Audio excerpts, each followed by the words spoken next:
Hello बच्चों, I am doctor Gargi Singh, your biology educator. और हम लोगों ने एक चैप्टर शुरू करा हुआ है जिसका नाम है principles of inheritance and variation. उस चैप्टर में हम लोगों ने अभी तक कर लिया है, we were actually discussing the laws of inheritance. फिर हमने देखा कि कैसे वो जो लॉज ऑफ इनहेरिटेंस है, जो मेंडल के लॉज ऑफ इनहेरिटेंस है, उससे अलग भी इनहेरिटेंस हो सकता है, जिसमें हमने को डोमिनेंस पढ़ा, इनकम्प्लीट डोमिनेंस पढ़ा, मल्टीपल एलिलिज्म पढ़ा।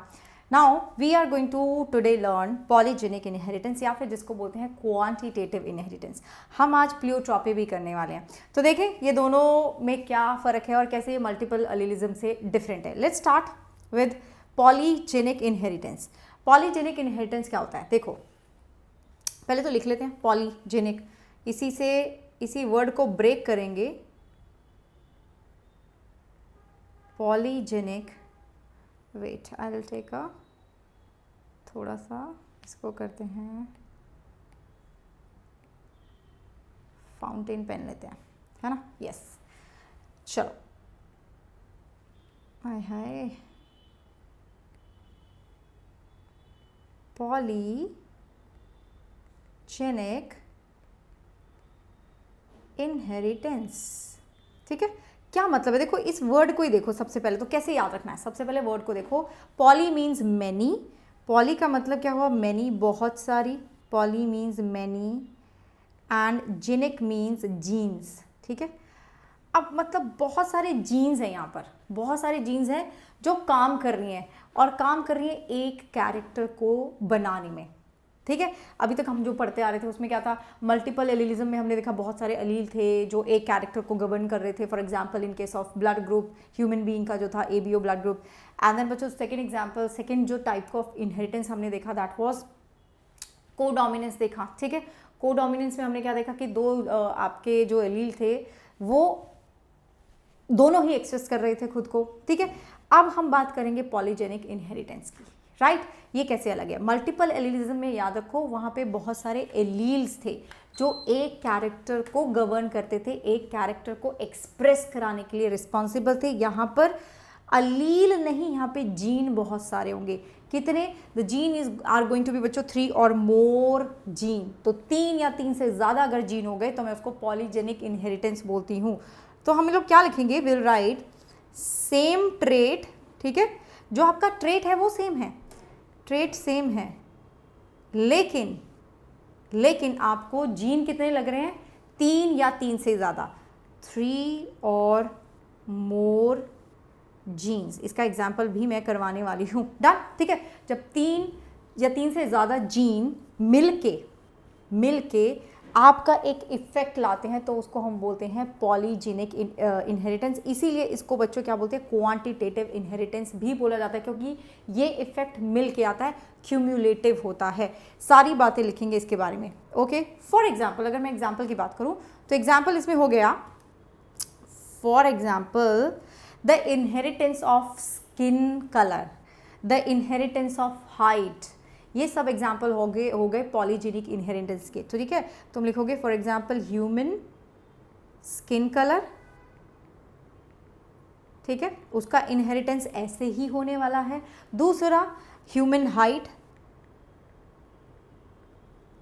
उसका इनहेरिटेंस भी ऐसे ही होने वाला है, ठीक है। और भी चीज़ें हैं, बालों का रंग, आईज का कलर, ये सब इसमें ही आ जाते हैं। बट अपने बुक में अगर ये 2 दिए हुए हैं तो हमें ये 2 तो पक्का याद रखने पड़ेंगे। अब मैं तुम्हें ह्यूमन स्किन कलर का एग्जाम्पल एक अच्छे से एक्सप्लेन करके बताने वाली हूँ कि कैसे बहुत सारे जीन मिलके एक कैरेक्टर को गवर्न करते हैं, एक कैरेक्टर का एक्सप्रेशन कराते हैं। फॉर एग्जाम्पल देखो, मान लो तुम्हारे बॉडी में जो जीन्स हैं जो रिस्पॉन्सिबल हैं कि आपका कॉम्प्लेक्शन क्या होगा, आपका स्किन का कलर क्या होगा, वो है 3, ठीक है। मान लो वो 3 है। लेट अस से कि ह्यूमन का जो स्किन है, ठीक है, that is govern by 3 genes. ओहो, उसमें कितने जीन आ गए, 3 जीन आ गए, 3 जीन्स हैं, ओके। कौन से 3 जीन्स हैं, लेट अस से ए बी एंड सी, ये 3 जीन्स हैं, करेक्ट। अब इन 3 जीन्स के अलग अलग फॉर्म्स भी होंगे, एलील्स भी यहाँ पे आ जाएंगे। तो मेरे पास किस तरह का कंडीशन बन सकता है देखो, ठीक है, अपने पास ये जीन्स हो गए ABC हैं लेट अस से। अब इनके किस तरह के कंडीशन बन सकते हैं, तो मतलब एक इंसान में ये तीनों जीन प्रेजेंट होंगे, मेरे अंदर भी तुम्हारे अंदर भी तीनों जीन्स हैं, लेकिन वो जीन्स कौन से फॉर्म में है, उसका एलील का क्या फॉर्म है, उससे मेरा एक्सप्रेशन आएगा, उससे डिसाइड होगा कि मेरा कलर का कॉम्प्लेक्शन क्या होना चाहिए। अब देखना, इस ध्यान से देखना, ठीक है। चलो नाउ आई राइट, ये देखो सबसे पहला कंडीशन क्या हो सकता है बच्चों, सब के सब आपके हो गए डोमिनेंट। पहला कंडीशन हम ये लिखेंगे, सारे के सारे डोमिनेंट हो गए, ठीक है। और एक कंडीशन क्या हो सकता है, ये हो सकता है कि सब के सब हो जाएं रिसेसिव, है ना, सारे के सारे रिसेसिव हो जाएं, करेक्ट, एक ही हो गया। अब इसके बीच में जो भी आएगा वो भी लिख देते हैं। कुछ एक दो एग्जाम्पल दे दूँ, मान लो मैं ऐसी अगर कुछ एक मैंने ये बना दिया, ठीक है, लेट अस से मैंने एक ये बना दिया, एक मैं ये बना सकती हूँ, बहुत सारे बन सकते हैं ना बीच में, तो ठीक है, और भी तुम्हें जो भी मिलता हो इन बिटवीन कुछ भी बना सकते हो, कुछ भी लिख सकते हो। बस मैंने ये दो लिख दिए हैं, आप और भी लिख सकते हो, जैसे मान लो ये लिख दूं मैं, बहुत सारे कॉम्बिनेशन बन सकते हैं ना, है ना, they can be n number of combination now, ठीक है। देखो n नंबर ऑफ कॉम्बिनेशन हो सकते हैं, तो n नंबर ऑफ स्किन के कलर भी होंगे। Are you getting my point, ठीक है, क्या मेरी बात समझ रहे हो, क्योंकि तुम्हारे पास इतने सारे कॉम्बिनेशन है बच्चों, तो इसीलिए तो तुम्हारे पास इतने सारे कलर होते हैं स्किन के। कोई बहुत फेयर होगा, ठीक है, लाइटेस्ट स्किन का कलर होगा, कोई बहुत डार्क होगा, ठीक है, बहुत डार्क स्किन का कलर होगा, कोई हल्का सा डार्क होगा, ठीक है, कोई गेहुआ होगा, राइट, कोई सांवला होगा। तो बहुत सारे कलर आते हैं। स्किन का कलर ऐसा नहीं होता कि बस एक अपना आ गया बिल्कुल एकदम लाइट कलर आ गया, एक बिल्कुल डार्क कलर आ गया, बीच में इतने सारे कलर्स हैं हमारे पास, बहुत सारे n नंबर ऑफ कलर्स। और वो कैसे बनते हैं, इन्हीं के कॉम्बिनेशन से बनते हैं, इन्हीं का क्यूमुलेटिव इफेक्ट आता है, इन्हीं का क्वांटिटेटिव इफेक्ट आता है। That is why it is also known as quantitative inheritance. देखो बच्चों, अगर सारे के सारे हो जाते हैं, अरे ये तो मैंने पेन ही चला दिया, अगर सारे के सारे हो जाते हैं डोमिनेटिंग, ठीक है, सब, अब डोमिनेटिंग मतलब बहुत सारा पिगमेंट बन रहा है, सिंपल सी बात है, अगर आपके सारे जीन्स, सारे ये भी कंडीशन है वो सब है डोमिनेटिंग, तो मतलब ये भर भर के पिगमेंट्स बना रहे हैं। हमने पढ़ा हुआ है कि डोमिनेंट का क्या क्या क्या कॉन्सेप्ट होता है डोमिनेंस का। अगर कोई भी चीज़ डोमिनेटिंग है ना, ठीक है, तो वो भर भर के अपने आप को एक्सप्रेस करेगा, राइट। तो ये क्या करेगा, पिगमेंट बनाएगा, तो यहाँ पे मैक्सिमम पिगमेंट होगा। अगर मैक्सिमम पिगमेंट है तो इसका कंप्लेक्शन कैसा होगा, कलर क्या होगा, this is going to be बच्चों द डार्केस्ट स्किन कलर, ये होगा आपका डार्केस्ट स्किन कलर। अब देखो जैसे जैसे तुम्हारे पास ये कॉम्बिनेशन आते रहेंगे, ये देखो इधर भी, ठीक है, इधर भी, वैसे वैसे आपके पास इंटरमीडिएट स्किन कलर बनता जाएगा। ये सारा का सारा होगा इंटरमीडिएट, ठीक है, इसमें सारे रंग आ जाएंगे, थोड़ा सा गोरा, थोड़ा सा काला, थोड़ा सा गेहुआ, थोड़ा सा सांवला, ठीक है, इस तरह के यहाँ पे सारे रंग आ जाएंगे। नाउ अब ये देखो नीचे वाला, इसमें सब रिसेसिव, ये पिगमेंट ही नहीं बना रहा, ठीक है, ये तो पिगमेंट ही नहीं बना रहा, but this is going to be the lightest skin colour, ठीक है, दिस इज बच्चों the lightest, I am so sorry, this is the lightest skin colour. यहाँ पे पिगमेंट ही नहीं बन रहा, एल्बाइनो, ठीक है, जिनके पास पिगमेंट ही नहीं बनता वो एल्बाइनो हो जाते हैं। This is also condition, but अभी हम इसकी बात नहीं कर रहे, अभी हम ये बात कर रहे हैं कि कैसे तीन जीन्स ने मिलके एक ट्रेट बनाया, ठीक है, कैसे इन तीनों जीन के इफेक्ट से मेरे अलग अलग अलग अलग रंग बने इंसान में। Yes, this is known as polygenic inheritance. समझ में आया, ठीक है, मुझे ज़रूर बताना बच्चों कि समझ में आया, क्योंकि ये जो टॉपिक है ना, इसमें बड़ा कन्फ्यूजन हो जाता है बच्चों को कि पॉलीजेनिक क्या है, प्लियोट्रॉपिक क्या है, इसलिए मैंने इन दोनों को साथ में रखा है। मल्टीपल एलीलिज्म हम कर चुके हैं कल ही, ठीक है, उसमें बहुत सारे एलील आ जाते हैं, राइट, नॉर्मली दो होते हैं तो दो से ज़्यादा एलील आ जाते हैं। यहाँ पे क्या हुआ बच्चों, यहाँ पे जीन ज़्यादा हो गए, तभी पॉलीजेनिक नाम लिखा है। जब भी आपको दिखे पॉलीजेनिक, समझ जाना कि बहुत सारे जीन्स हैं, और बहुत सारे जीन्स कहाँ आते हैं, मेरे स्किन के कलर को डिफाइन करते हैं बहुत सारे जीन्स, राइट। ये देखो 3 जीन्स हैं जो मेरे स्किन के कलर को डिफाइन करते हैं। सबके सब डोमिनेटिंग है तो डार्केस्ट हो जाएगा क्योंकि पिगमेंट बनेगा भर भर के। सबके सब रिसेसिव हैं तो लाइटेस्ट बन जाएगा क्योंकि पिगमेंट नहीं बन रहा। रिसेसिव है, प्रोटीन ही नहीं बनाएगा, पिगमेंट ही नहीं बनेगा। और जो भी थे बाकी सारे बीच का कलर आ जाएगा, इंटरमीडिएट आ जाएगा। I hope this is clear to everybody. Now इसके बारे में कुछ 2-3 पॉइंट्स है जो हमें पता होने चाहिए। एक कि ये जो अपना इनहेरिटेंस है ये इन्फ्लुएंस होता है एनवायरनमेंट से भी। ठीक है, कैसे? धूप में चली जाऊंगी तो रंग मेरा थोड़ा सा डार्क हो जाएगा, घर पे ही रहूंगी तो मेरा रंग थोड़ा सा फेयर रहेगा। सो this is what, this is your environment का इफेक्ट आ गया। Same goes with the height बच्चों। अगर आप अच्छा न्यूट्रिशन लेते हो तो आपकी हाइट थोड़ी बड़ी I mean you could have been like you will be tall. अगर आप न्यूट्रिशन ठीक नहीं ले रहे हो, ठीक है, तो फिर हाइट थोड़ी छोटी भी रह जाएगी, right. So these are the inheritance जो आपके एनवायरनमेंट से भी इफेक्ट होते हैं। Write it down, influence of environment भी आपको यहाँ मिलेगा। ठीक है, so there is influence of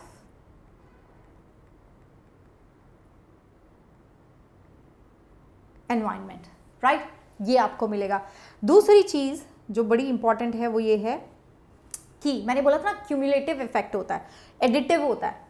ठीक है, सबका जुड़ के इफेक्ट आता है। ऐसा नहीं होता कि बस अगर ये इसका कंडीशन ऐसा है, मतलब ये यहाँ पे डोमिनेटिंग है, ए तो कैपिटल ही है ना मैम, तो मतलब बहुत ज़्यादा पिगमेंट बनना चाहिए, नहीं। सबका देखते हैं हम, सबका हमें देखना पड़ेगा कि किस कंडीशन में है, उसका ऐड होके आपका रिजल्ट आएगा। So you right effect of the jeans of each allele is cumulative या फिर एडिटिव।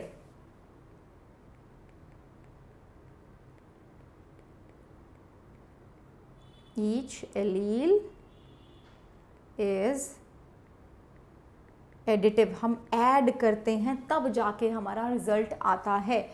ओके, तो ये चीज़ें याद रखनी है आपको, राइट। ये चीज़ें याद रखनी कि एनवायरनमेंट का इफेक्ट पड़ता है। जैसे मैंने बताया तुम्हें धूप में जाओगे तो थोड़ा सा रंग सांवला हो सकता है, एंड सबका मिलजुल के इफेक्ट आता है, that is why additive. Now बच्चों, सेकेंड जो आज हमें करना है दैट इज प्लियोट्रॉपी। ठीक है, वो क्या है? Pleiotropy. It is pleiotropy. Pleiotropy एकदम ही अलग है। अभी तक हम बात कर रहे थे एक कैरेक्टर की, ठीक है, एक कैरेक्टर को बहुत सारे एलील्स ने गवर्न करा, ठीक है, एक कैरेक्टर को बहुत सारे जीन ने गवर्न करा इन केस ऑफ पॉलीजेनिक इनहेरिटेंस। अब हम बात करेंगे बच्चों बहुत सारे कैरेक्टर की, लेकिन सिर्फ एक जीन इन्वॉल्व होगा, right. Now we are going to talk about only one character, sorry one gene but many character. अभी तक हम किस चीज़ की बात कर रहे थे कि एक ही कैरेक्टर है लेकिन बहुत सारे जीन आ गए, पॉलीजेनिक में बहुत सारे एलील आ गए, मल्टीपल एलील में। अब उल्टा हो गया, ठीक है, कैरेक्टर बहुत सारे आ गए, जीन बच्चों एक रह गया। ठीक है, तो that is pleiotropy, please remember this. So you have many characters, बहुत सारे कैरेक्टर्स को बच्चों एक ही जीन कंट्रोल करेगा, वन जीन। इसको हम बोलते हैं pleiotropy, that is known as pleiotropy. Example बताऊंगी तुम्हें एकदम चकाचक हो जाएगा। पहला example for this one is, for example देखो, पहला एग्जाम्पल हम इसको डिटेल में करेंगे। वैसे तो जब मैं डिसऑर्डर्स पढ़ाऊंगी तो आपको फिनाइल कीटोन यूरिया मैं डिटेल में कराने वाली हूँ, सिकल सेल एनीमिया मैं डिटेल में कराने वाली हूँ। यहाँ पे बस थोड़ा सा समझ लीजिए। तो पहला एग्जाम्पल इसका है फिनाइल कीटोन यूरिया। ठीक है, phenyl ketone urea is the example for this one. क्यों, कैसे फिनाइल कीटोन यूरिया क्यों होता है? फिनाइल कीटोन यूरिया होता है because of the accumulation of phenyl alanine. मेरी बॉडी में अगर फिनाइल एलानिन का मेटाबॉलिज्म नहीं हुआ, उसको नहीं तोड़ा गया, क्योंकि मैं जो भी डाइट लेती हूँ ना, मैंने कुछ भी खाया, प्रोटीन, स्पेशली प्रोटीन से मुझे फिनाइल एलानिन मिलता ही है, मेरी बॉडी में बनेगा, लेकिन मेरी बॉडी में वो स्टोर नहीं होना चाहिए, एक्यूमुलेट नहीं होना चाहिए, it should be broken down, उसका मेटाबॉलिज्म होना चाहिए। लेकिन अगर मेरा जीन डिफेक्टिव है, ठीक है, इसके लिए एक जीन लगता है बच्चों, दैट इज PAH।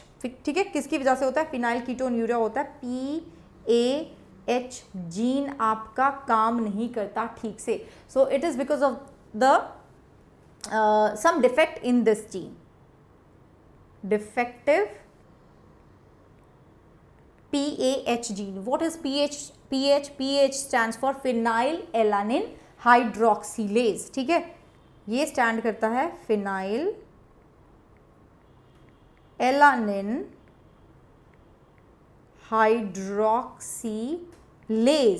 ये वाला जीन इस एंजाइम को बनाता है और यही एंजाइम तुम्हें चाहिए किसको तोड़ने के लिए? फिनाइल कीटोन यूरिया को तोड़ने के लिए, ताकि मेरी बॉडी में ये एक्यूमुलेट ना हो. लेकिन ये मेरे बॉडी में एक्यूमुलेट हो जाता है. क्यों? क्योंकि मेरा ये जीन काम नहीं कर रहा ठीक से. अगर ये जीन ठीक से काम नहीं करेगा तो ये भी नहीं बनेगा. इसको हम डिटेल में करेंगे, डोंट वरी. ठीक है, तो ये जीन ठीक से काम नहीं करेगा तो ये नहीं बनेगा, ये नहीं बनेगा तो ये नहीं टूटेगा, ये नहीं टूटेगा तो मेरी बॉडी में एक्यूमुलेट हो जाएगा. करेक्ट. और इस डिफेक्टिव जीन की वजह से इफेक्ट पता है क्या आते हैं? फिनाइल कीटोन यूरिया में बच्चों क्या दिक्कत हो जाती है? आपको मेंटल रिटार्डेशन आ जाता है. मेंटल रिटार्डेशन हो जाएगा.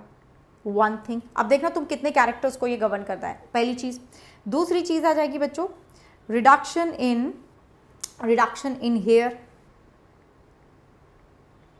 बालों का झड़ना शुरू, है ना, वो तो हमारा पहले ही हो रहा है स्ट्रेस में. तीसरी चीज आ जाएगी बच्चों पिगमेंटेशन. ठीक है, स्किन का पिगमेंटेशन हो जाएगा आपका. वैसे ना सिर्फ स्किन का पिगमेंटेशन नहीं होता, बालों का भी हो जाता है. तो आपके बाल, आपकी स्किन, आईज का कलर लाइट होना शुरू हो जाता है क्योंकि पिगमेंट ही नहीं बनता. इस डिफेक्टिव जीन की वजह से पिगमेंट भी बनना बंद हो जाता है बॉडी में, इसलिए तुम्हारे बाल, तुम्हारी स्किन मतलब डिस्कलरेशन सा हो जाता है. So skin pigmentation. ठीक है, तो ये देखो एक जीन ने 3 इफेक्ट को कंट्रोल करा हुआ था और वो जीन आपकी अगर डिफेक्टिव हो गई तो तीनों के तीनों गड़बड़ चीजें आ गई ना, है ना. So this is an example of pleiotropy. One gene many characters. बच्चों एक जीन मैनी कैरेक्टर. दूसरा एग्जाम्पल भी सुन लो क्योंकि इसके एग्जाम्पल बहुत ही इंपॉर्टेंट है. Second example we have, again I am telling you, ये हम डिटेल में करेंगे. ठीक है, second example is of sickle cell anaemia. ये हम डिटेल में करेंगे जब तुम्हें डिसऑर्डर्स कराऊंगी.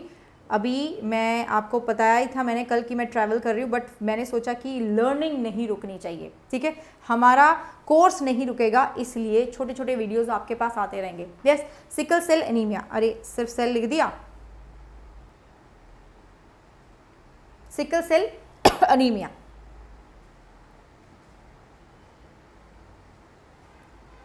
ये हो गया. ठीक है, अब इसमें क्या होगा? This is also one gene, एक जीन और बहुत सारे कैरेक्टर्स. देखो एक डिफेक्टिव जीन होगी तो क्या होगा इस केस में? क्या होता है अगर वो जीन डिफेक्टिव हो गई ना, तो आपका स्ट्रक्चर, ठीक है, structure of the chain of what chain? Of beta chain. ठीक है, हीमोग्लोबिन का बीटा चेन खराब हो जाता है क्योंकि उसमें म्यूटेशन आ जाता है, क्योंकि तुम्हारा ये जीन खराब हो गया. दूसरी चीज़ बच्चों, दूसरा इफेक्ट आता है कि तुम्हारा जो आरबीसीज है उनका शेप खराब हो जाएगा. ठीक है, तो शेप ऑफ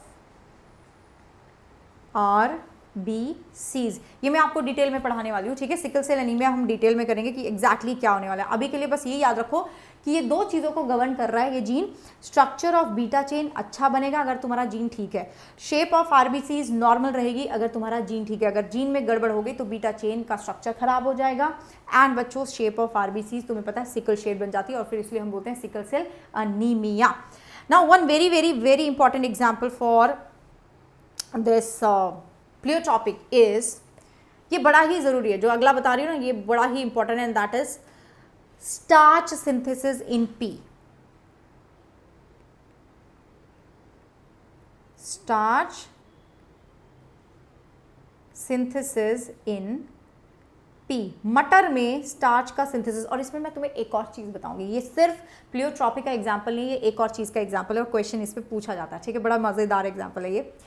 अब जो तुम्हारा P है उसमें एक जीन है, दिस इज द जीन. ठीक है, अलील का अगर ये फॉर्म है तो आपके लार्ज साइज्ड सीड बनते हैं. लार्ज सीड बनते हैं और सीड के अंदर भर भर के स्टार्च भी होता है. ठीक है, so there is effective starch synthesis. क्योंकि डोमिनेटिंग है तो बढ़िया तरीके से स्टार्च भी बनेगा. ठीक है, कोई दिक्कत नहीं आ रही हमें. थोड़ा सा क्लीन लिख लेते हैं. एक्चुअली थोड़ा सा मैं छोटा लिखती हूँ क्योंकि मुझे पूरा क्रॉस बनाना है तुम्हारे लिए. जूम कर लेते हैं थोड़ा. सो ये हो गया. So here will be large seed, ठीक है, सीड बड़ा है, and there will be more starch लिख लेते हैं, मोर स्टार्च, सफिशिएंट स्टार्च बनेगा, जितना तुम्हें चाहिए उतना बनेगा, ठीक है। चलो एक कंडीशन ये हो गया। अब दूसरा कंडीशन क्या होगा, अगर ये ऐसा काम कर रहा है तो दूसरा कंडीशन क्या होगा अपना, उसको हम बना लेंगे येलो से। सो ये बन गया स्मॉल में आ गया, इसका हम क्रॉस करने वाले हैं ऑब्वियसली। अब ये जो स्मॉल वाला मैंने बनाया, रिसेसिव जो मैंने बनाया, ऑब्वियसली यहाँ पर एक तो साइज छोटा होगा देखो, ठीक है, एंड स्टार्च कम होगा, तो small seed and less starch, obviously क्योंकि रिसेसिव है तो ये काम नहीं कर पाएगा ठीक से। ओके, ये हो गया। चलो ये बात तो समझ में आ गई मैम। अब हम क्या करने वाले हैं, अब मैंने क्रॉस कर दिया, क्रॉस करा तो आपके पास क्या रिजल्ट बनेगा, रिजल्ट बनेगा ये, है ना, यही आएगा ना, F1 जनरेशन तो यही आएगा, ठीक है। एक इंटरमीडिएट स्टेज बन गया। अब तुम बोलोगे मैम ये प्लियोट्रॉपिक का एग्जाम्पल कैसे है। प्लियोट्रॉपिक का एग्जाम्पल ऐसे है बच्चों कि ये जो जीन था आपका, ठीक है, ये दो कैरेक्टर्स को गवर्न करता है, कंट्रोल करता है, एक तो सीड का size and the amount of starch, इसलिए ये हो गया प्लियोट्रॉपिक, ठीक है। ये जो एग्जांपल है ना, starch synthesis in pea is an example of pleiotropic. कैसे है, because this is going to controls number 1 size of seed, ठीक है, दो कैरेक्टर बन गए अपने। दूसरा, it also controls the amount of starch, तो दो कैरेक्टर अपने बन गए, है ना। तो that means this is a pleiotropic inheritance हो रहा है यहाँ पे। लेकिन भाई ये भी तो देखो, यहाँ पे गड़बड़ हो रही है एक, ठीक है। यहाँ पे क्या हुआ बच्चों, इंटरमीडिएट साइज बन गया, यहाँ क्या हुआ, इंटरमीडिएट साइज बन गया। आइडियली क्या होना चाहिए था, ideally this should have been of large size, ये बड़ा साइज का होना चाहिए था, क्योंकि डोमिनेटिंग कैरेक्टर तो आपके पास आ ही रहा है, ठीक है, ये वाला अलील तो आपके पास आ ही गया। लेकिन क्या हुआ, इंटरमीडिएट साइज बना बच्चों, ना ही छोटा ना ही बड़ा, बीच का साइज बना। That means this is also an example of incomplete dominance, ठीक है।